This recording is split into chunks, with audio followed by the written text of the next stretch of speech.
de commercialisation de l'anacarde pour l'année 2019, mais également sur la situation du marché au niveau de Ziguinchor. Maintenant, pour en revenir à la première question qui concerne le déroulement de la campagne de commercialisation de l'anacarde au niveau du port de Ziguinchor, permettez-moi juste de faire un petit rappel. Parce qu'à la date du 19 avril 2019, le gouverneur de la région de Ziguinchor a présidé un CRD de lancement officiel du démarrage de la campagne de commercialisation de l'anacarde. Et à l'issue de cette réunion, d'importantes décisions avaient été prises.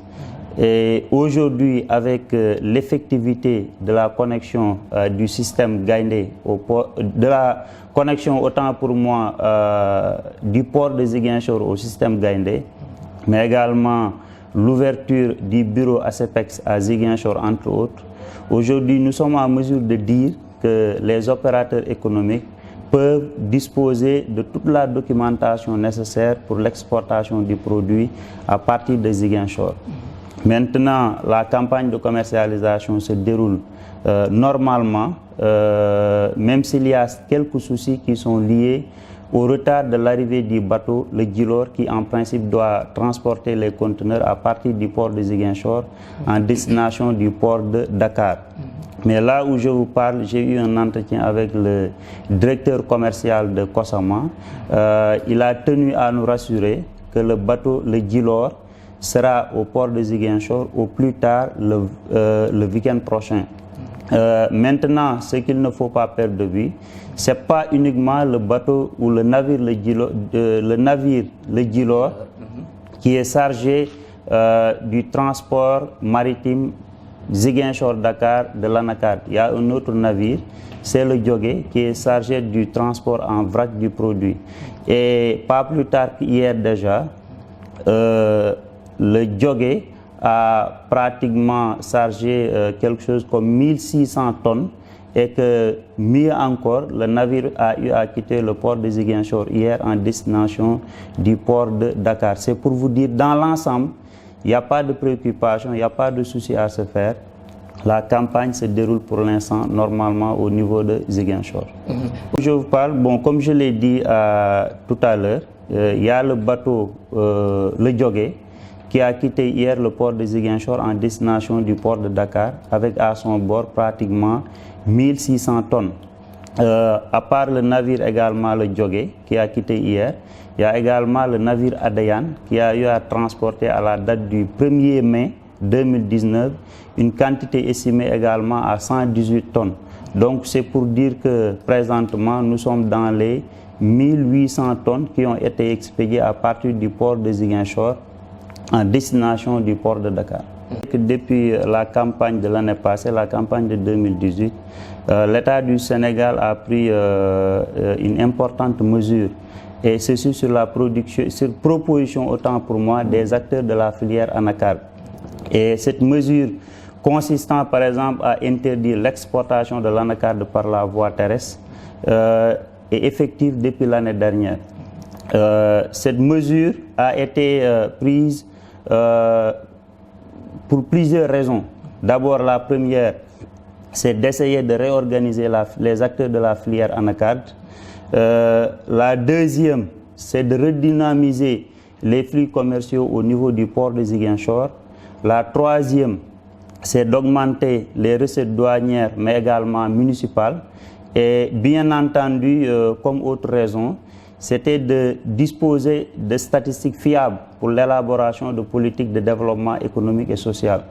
Donc, c'est entre autres les raisons qui ont motivé la prise de cette décision. Mais il faut dire qu'avant aussi, l'anacarde qui était produit au niveau de la zone sud transitait pour l'essentiel au niveau du port de Banjul, en attendant l'acheminement du produit dans les différents pays de destination. Ce qui est un manque à gagner énorme pour l'État du Sénégal. Donc, voulant rectifier tout cela, on a pris la décision à savoir d'interdire l'exportation de l'anacarde par la voie terrestre. Et comme vous le savez autant pour moi, cette mesure, rien que par la campagne passée, a eu des retombées positives non seulement pour l'économie régionale, mais disons même de manière beaucoup plus générale pour l'économie nationale. La preuve, si vous prenez par exemple les quantités expédiées l'année dernière à partir du port de Ziguinchor, en 2018, on a eu à expédier à partir du port de Ziguinchor pratiquement 32 000 tonnes, ce qui est quand même non négligeable, ce qui représente une valeur financière estimée à 20 milliards. Alors, comparativement par exemple à l'année 2017, on a eu à expédier à partir du port de Ziguinchor que pratiquement 56 tonnes. Donc, vous voyez la différence. On est parti de 56 tonnes à pratiquement 32 000 tonnes. Maintenant, comme autre retombée positive induite par la mesure, on peut citer également l'augmentation du nombre d'emplois créés au niveau du port de Ziguinchor. L'année dernière, par exemple, avec la mesure, ça a permis de créer 400 000 emplois, dont 200 à titre temporaire et 200 à titre permanent. Alors qu'en 2017, toujours en termes de comparaison, alors qu'en 2017, on n'avait que 76 emplois au niveau du port de Ziguinchor. Donc c'est pour dire que globalement, au regard des résultats qui sont enregistrés durant la campagne de commercialisation de l'anacarde de l'année dernière, la mesure portant interdiction d'exporter l'anacarde par la voie terrestre a eu, quoi que l'on puisse dire, des retombées très positives, surtout pour l'économie de la région. Ok, c'est une question très intéressante, d'autant plus que, comme je l'ai dit tout à l'heure, nous sommes dans un contexte où les opérateurs économiques, et plus particulièrement les commerçants, sont dans une phase de doute, de préoccupation par rapport au retard de l'arrivée du navire le Djilor.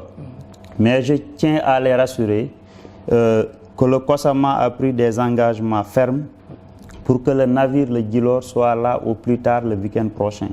Et l'État aussi est en train de faire de son mieux pour que la campagne de commercialisation de l'anacarde pour l'année 2018-19 autant pour moi, se passe dans de meilleures conditions.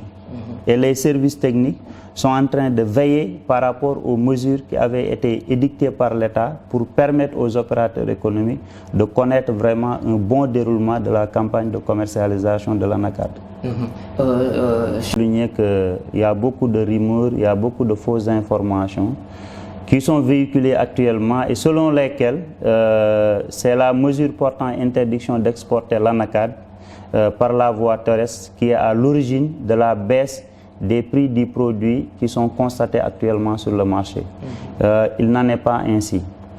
Il faut souligner que présentement c'est le marché mondial qui est caractérisé par une tendance baissière du prix de l'anacarde. Donc c'est pour dire que ce n'est pas une situation qui est spécifique au Sénégal. Ce sont les répercussions du marché mondial. Là où je vous parle, à titre de comparaison, on peut prendre quelques pays pour montrer que la baisse du prix de l'anacarde qui est observée cette année-ci, ce n'est pas quelque chose qui est spécifique au Sénégal. Si nous prenons le cas du Mali, actuellement le prix de l'anacarde, le kilogramme Borchamp, ça coûte 75 francs, 150 francs maximum. Si nous prenons également le cas de la Côte d'Ivoire, qui est considéré actuellement comme le pays leader, non seulement en termes d'exportation, mais également en termes de production, le prix du kilogramme Borchamp varie de 100 francs à 200 francs. Et on peut citer également d'autres cas de pays de la sous-région qui sont considérés comme producteurs potentiels d'anacarde pour montrer la tendance baissière du prix de l'anacarde pour cette année. Si maintenant nous prenons le cas du Sénégal qui nous concerne, actuellement le prix Borchamp varie de 200 à 350 francs en fonction de la qualité du produit. Donc au moins on peut se targuer de quelque chose que les prix qui sont en cours au Sénégal en ce qui concerne le prix Borchamp du kilogramme, au moins présentement, le Sénégal quand même présente les meilleurs prix comparativement aux prix qui sont en cours dans les pays de la sous-région.